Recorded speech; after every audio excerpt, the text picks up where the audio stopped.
Aleluia! Jesus está vivo, Jesus está no meio de nós. Como é bom saber disso, como é bom ter certeza disso. Como é bom saber que foi o Senhor que deu essa palavra para que a gente, fale sobre ela, converse sobre ela, para que aprendamos com o Senhor. Provérbios capítulo 4, tá? Provérbios são realmente escritos de Salomão, é citado isso na primeira carta, primeiro livro de Reis. Então, Provérbios foi escrito por Salomão. São divididos em vários livros que poderíamos chamar também os provérbios salomônicos, os provérbios de Salomão e também os provérbios do povo, né, tirado da linguagem do povo, provérbios populares, tudo para ensinar, né?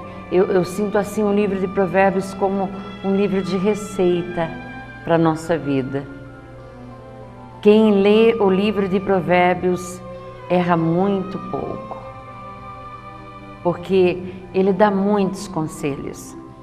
E nós sabemos que foi o Espírito Santo que colocou no coração das pessoas.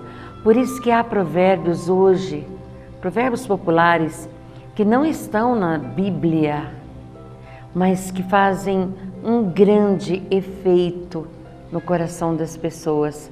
Provérbios populares, né? Que a gente aprendeu com o papai, que aprendeu com a mamãe, que aprendeu com os avós.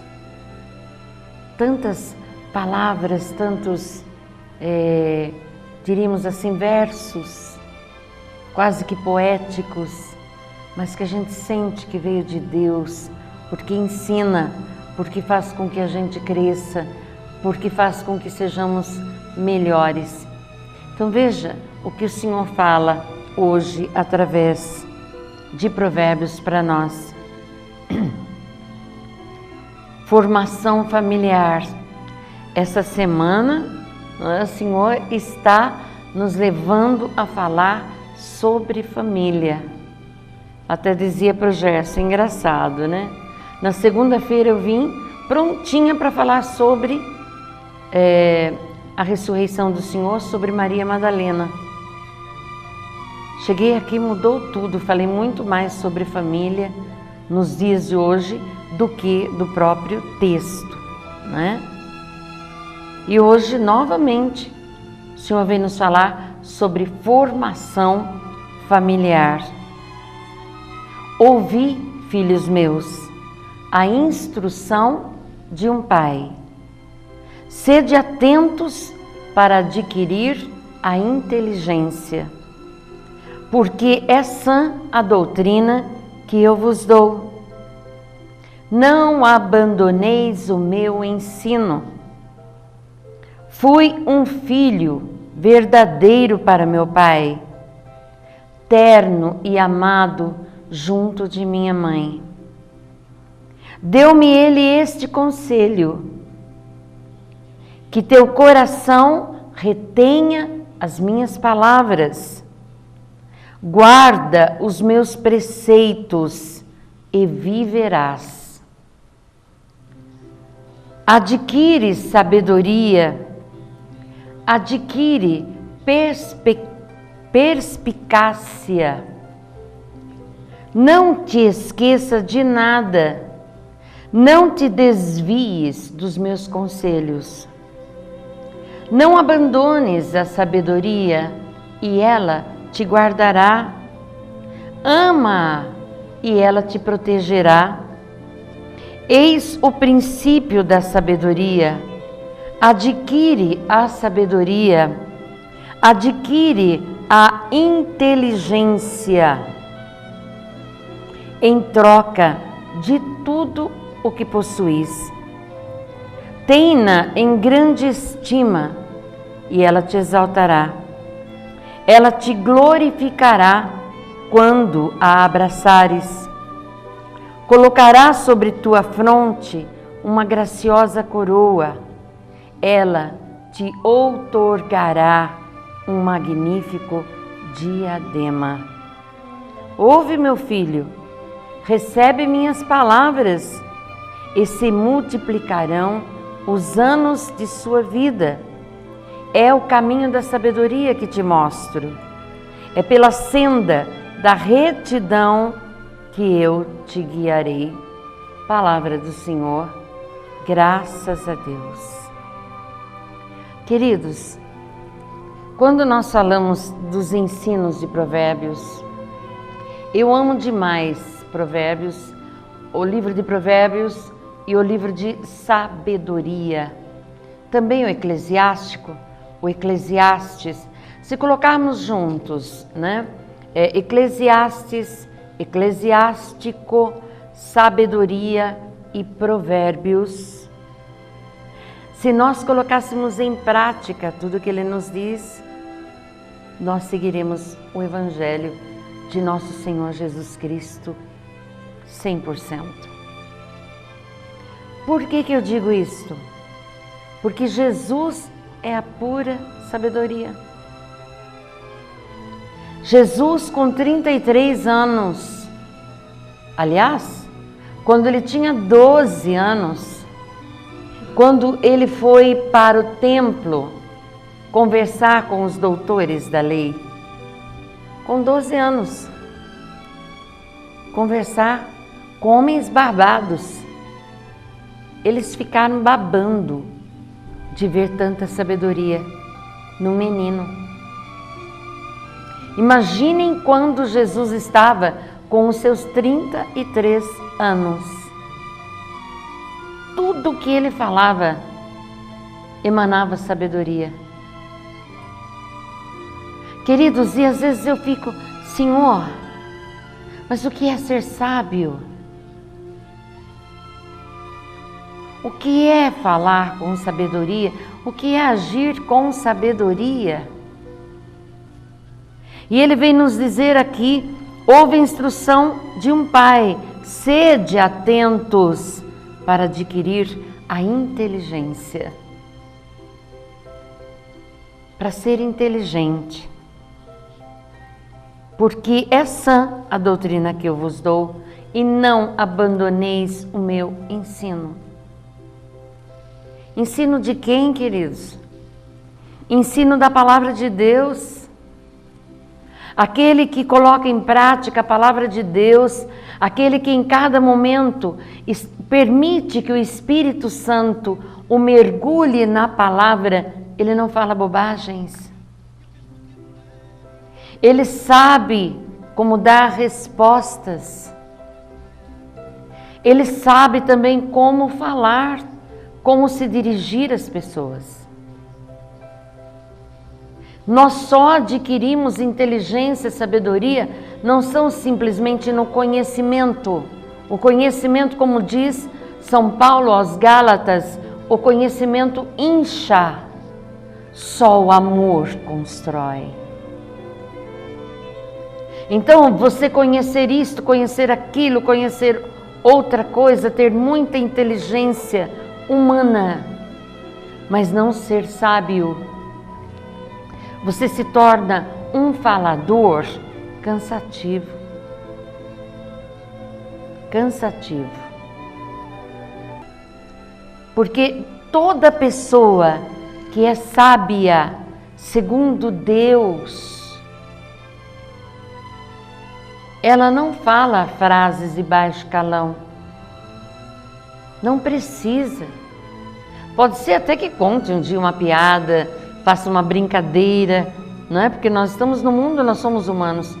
Mas quando vai discursar, ela não usa palavras, sabe, que chegam a doer os ouvidos.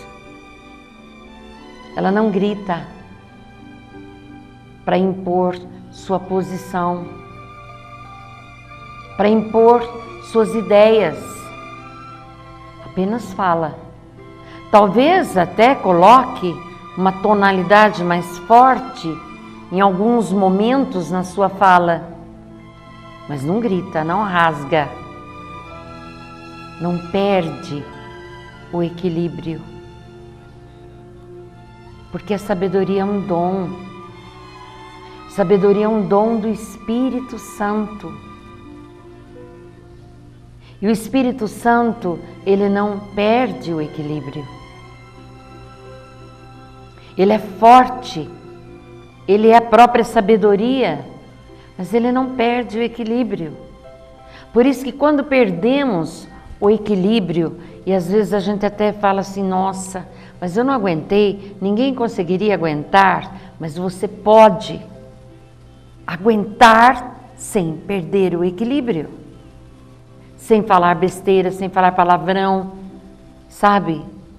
Sem fazer barracos, sem ser barraqueiro. E nós vemos, às vezes na nossa cidade, tantas discussões tolas.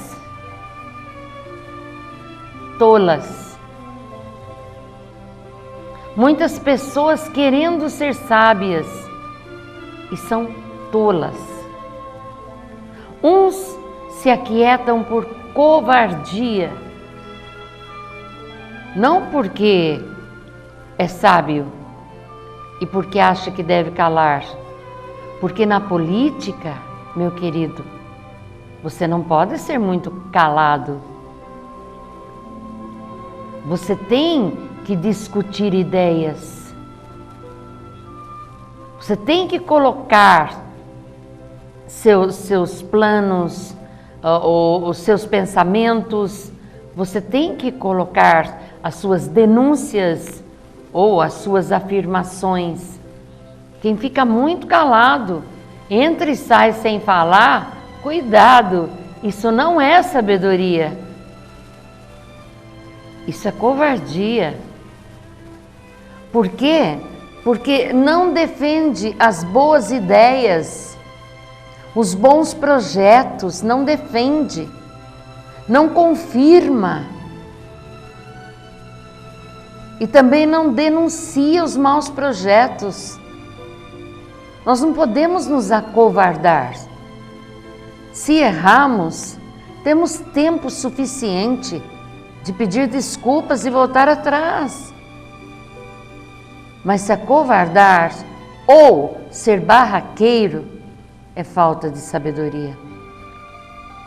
Você pode entender de tudo, mas é falta de sabedoria. E é por isso que nós precisamos amar a palavra de Deus e nos dirigir realmente por ela. Não os versos que apenas gostamos, mas toda ela, tanto o Antigo como o Novo Testamento, como nós falamos já esta semana. Não podemos tirar só versos que aprovem o nosso modo de pensar, mas aquilo que o Senhor quer dizer para nós. Olha o testemunho que ele dá. Eu fui um verdadeiro filho para meu pai, terno e amado junto de minha mãe. Você é um verdadeiro filho para o teu pai?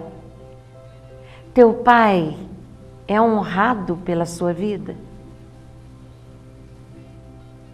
Pelas suas atitudes? As pessoas lá de fora, quando te veem trabalhando, estudando, namorando, jogando futebol, as pessoas lá fora vão dizer assim, nossa, esse é o filho de fulano de tal. Isto é honrar o pai. E o pai pode dizer assim, esse é o meu filho. Ah, eu posso dizer. Meu paizinho dizia, essa é minha filha. Para as pessoas, especialmente as pessoas da igreja. Como meus irmãos também podem dizer, essa é minha irmã. Que bom! Como é bom quando nós não envergonhamos a nossa família. Já é um outro ponto de sabedoria. Quando não envergonhamos nossas filhas, Às vezes minhas filhas dizem: mãe, todo lugar que a gente vai tem alguém que te conhece. E nenhuma vez elas disseram para mim: mãe, conheci uma pessoa que odeia você. Embora eu saiba que existe. Pode existir pessoas que me odeiam. Esses dias eu aconselhava uma criatura de Deus e eu dizia para ela assim: olha, às vezes as pessoas nos odeiam simplesmente porque nós existimos, né, Rony? Simplesmente porque nós existimos. Eu já tive pessoas que me odiaram. Hoje encontrei com uma delas. E essa pessoa, depois de quase 20 anos, me odiando. Um dia, depois de uma pregação que eu fiz, ela estava no retiro. Eu a encontrei no banheiro chorando. E eu perguntei: por que você está chorando? Ela falou: por nada. Mas eu queria pedir perdão para você. Falei: perdão pelo quê? Por eu te odiar tantos anos.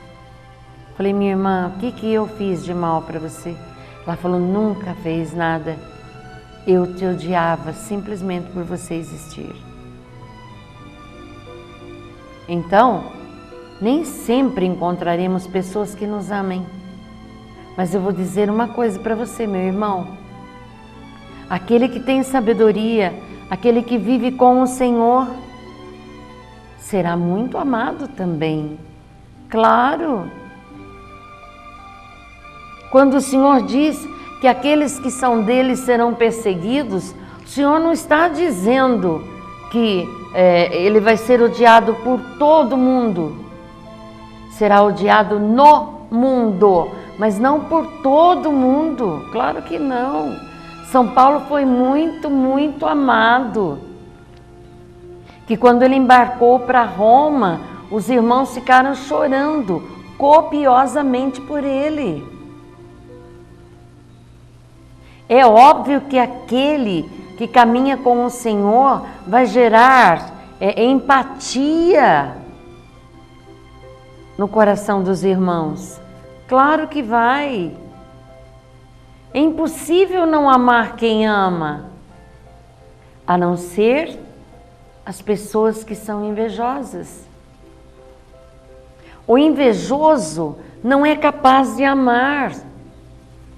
Ele quer destruir aquela pessoa. E o que acontecia com essa minha irmãzinha? Era pura inveja. Inveja da minha beleza. Ai, Senhor Deus. Queridos, mas era verdade mesmo. Sabe? Ela tinha inveja da minha juventude. E óbvio, né? Do amor que eu tenho por Jesus, por tudo isso. E hoje eu me encontrei com ela, e cada vez que eu encontro eu lembro disso, mas não tenho raiva. Nem na época que ela me odiava eu tinha raiva dela, quanto mais agora, né? E ela serve o Senhor. Ela reconheceu, luta com a sua personalidade. Ela tem assim uma personalidade muito forte, muito ranzinza, muito exigente, muito... Na época era muito invejoso, hoje a gente já não percebe mais isso. Está inveja nela. Ela segue o Senhor. Então, glória a Deus. Aprendeu. Perceba, todos nós temos tempo para aprender, para melhorarmos. Olha, toda hora tem testemunho. Ontem mesmo eu dizia a uma pessoa no WhatsApp, uma pessoa muito querida, mas que está num grupo onde ela sempre está falando besteira. Sempre, né? Né, Rony? Então, sempre falando besteira. E ofendendo. Sabe, pessoas que faz de tudo para ofender você? E lá no fundo, a gente sente que é inveja. Só que ontem eu dei um basta, né? Eu suporto essas ofensas desde que eu nasci, desde que eu me conheço por gente. Chegou um ponto que eu tive que dizer: chega, basta. Daí outras pessoas do grupo também concordaram comigo na hora. Estava por aqui, né? Para estourar. E essa pessoa percebeu, só que continuou falando besteira. Me tira do grupo, porque vocês são uns burros mesmo, mais ou menos assim. Vocês nunca vão entender. Eu estou no grupo porque eu gosto de falar bobagem, porque eu gosto de brigar, porque... Me tira então do grupo. E eu respondi: eu não vou tirar ninguém do grupo. Eu só peço que você mude. Mude as suas atitudes. Nós não estamos nesse grupo para brigar, para falar bobagem, né? Nós estamos nesse grupo para nos amarmos. Mude, por favor, mude. E não tirei. Vamos ver até que hora, até que momento essa pessoa vai aguentar, né? Mas eu perdi a paciência assim, não fazendo escândalos, né? Eu só dei um basta. Queridos, a falta de sabedoria nos coloca no ridículo. Por isso que a palavra do Senhor diz: buscai a sabedoria, guardai a sabedoria, ficai do lado da sabedoria, que ela te guardará. A sabedoria te protegerá diante de quem quer que seja. Como eu tenho experimentado isto? Não que eu me ache sábia mais do que os outros, não. Mas eu creio que o Senhor me deu sabedoria.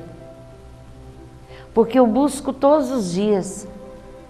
Todos os dias eu clamo: Senhor, tira de mim toda ingenuidade, toda crítica maldosa, toda desconfiança maldosa, tira de mim, porque isso é falta de sabedoria. E isso nos envergonha diante de Deus, diante dos anjos, diante das pessoas que trabalham conosco, que convivem conosco, diante da nossa própria família. Como é horrível quando há um ser dentro da nossa família que é ignorante. Que não sabe conversar, que não compreende as fraquezas, as quedas do outro, só julga. E judiação daquelas pessoas que não sabem nem brincar. Quando brincam, ofendem. Quando brincam, é uma brincadeira cheia de veneno, que todo mundo se cala, porque fica até com compaixão e misericórdia. E lá no fundo diz judiação. Se ficasse com a boca fechada seria melhor. Tantas pessoas que são assim. E já foram corrigidas. E sabem que não devem ser assim. Mas o orgulho é muito forte. Não se quebrantam. Não pedem a Jesus: Senhor, quebra este vaso, faz de novo. Tenha piedade de nós.